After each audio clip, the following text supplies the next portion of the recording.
Good morning, everyone. So I know you are aware that Kerry has graded the other essays, the ones that didn't score 0, right? And they're still not as good as I would have liked. So I went through the essays and I made some observations. So I think that now I have a better understanding of what Kerry is looking out for when she marks your essays.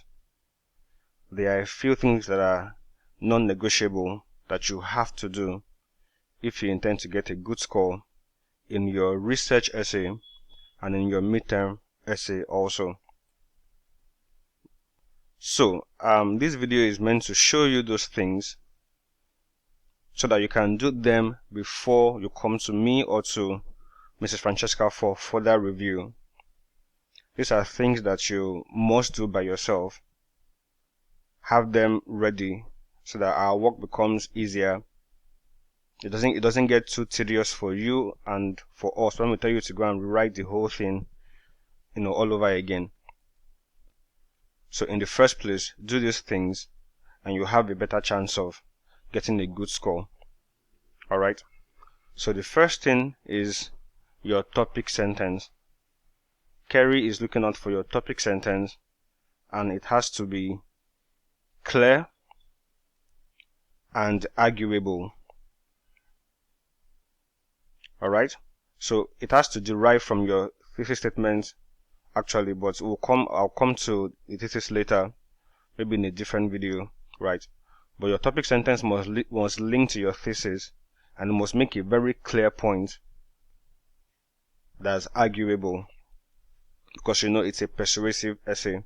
Alright, so what I have here is my topic sentence.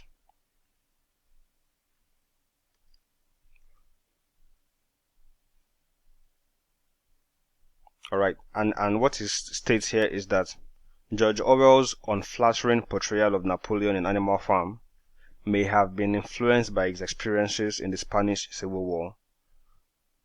So I'm claiming that Napoleon in Animal Farm, or his portrayal of Napoleon in Animal Farm, was influenced by his experiences in the Spanish Civil War. How do I know that? So I have to now provide evidence to support this my claim. Alright? Now the next thing I did here is to give a bit of background into Orwell's involvement in the Spanish Civil War. What was he doing there in the first place? Most people may not know this, so it is a good idea to give a bit of historical context if you need to. You don't always have to do it, but if it's going to help your reader better understand the point you're making, then you should do it. Alright, so that's just a bit of context for the point I'm about to make, right? And as you can see, it is not my idea. I wasn't born when Orwell wrote, so I had to go to biography.com for this information, and that's why I have cited it here. Also very important. Now my evidence. So I read a review of this book called Homage to Catalonia, right? Written by this guy called Whitehead. Alright? So my evidence is coming from what he wrote. Whitehead, in his review of this book, writes that the Communist Party, in collaboration with far-right social nationalists and with direction from the USSR, seized control of the government and consolidated power. Now, as you can see, these are not my words, that's why it's in quotation marks, right? They are lifted directly. I didn't paraphrase. I paraphrased up here, but I didn't paraphrase here, so that's why the quotation marks are here, and that's why I have my citation in brackets here.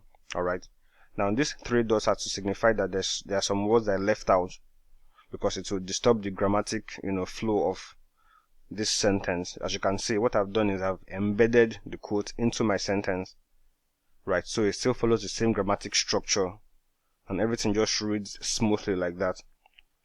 Alright, but that doesn't change the fact that this from here to here are not my words, so I have to cite them. Is that okay? Now I have further evidence. Oh, sorry, before I go on, what the evidence here is showing basically is that the Communist Party along with with the far right social nationalists. Now the Communist Party they are the ones who are the leaders of Russia. I'm sure you know that by now. All right. So they combined with these guys to cause trouble in Spain. All right. So how did that trouble play out? Soon, the revolutionary spirit that had motivated and sustained the resistance was replaced with an atmosphere of treachery, rumors, and fear. All right. So what should have been a good cause became, became witch hunting, basically. All right. So that's what this evidence means, right? And it is from Whitehead again. Is that okay? Now, I have provided two pieces of evidence.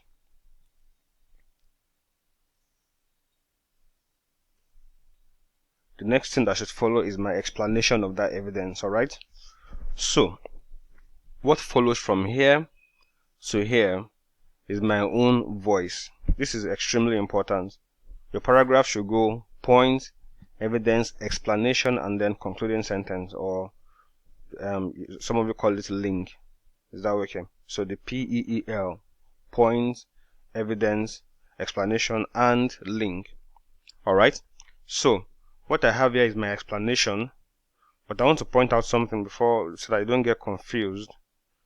Now, I still have some citation here because this was, I felt like this guy, said it better than I could have said it. So I still use the quotation here. Right. But everything from here to here is my explanation. So I said, it is clear that Orwell's support for socialism soared at this point, not because of any fault with the ideology itself, but because he observed that the leadership of the political left was just as capable as the right of authoritarianism and totalitarianism. Is that okay? So the point here is that from his observations during the Spanish Civil War, he noticed how the leaders of this Communist Party, which was meant to be a left-wing party, right, became just as brutal, just as autocratic as the people they were fighting against. All right. So it is not surprising, therefore, that in Animal Farm, he portrayed the pig Napoleon as a ruthless, demagogic, and autocratic leader who would pervert the ideology of animalism to serve his own interests. Alright, the same thing applies to Stalin because he perverted socialism to his own interests, right?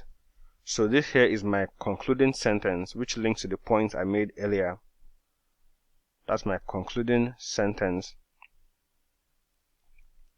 Alright, and this way I have a full paragraph that has all the elements. So I expect that Kerry would give me my full marks. Is that okay? Because I have made a clear point, I have given evidence, I have explained the evidence, I have concluded, that paragraph, and I have also done my citations correctly. Is that okay? So there's no reason why I won't get a good score for this paragraph. Alright, so like I said earlier, before you send your essays to us for review, make sure you have all of these things in place.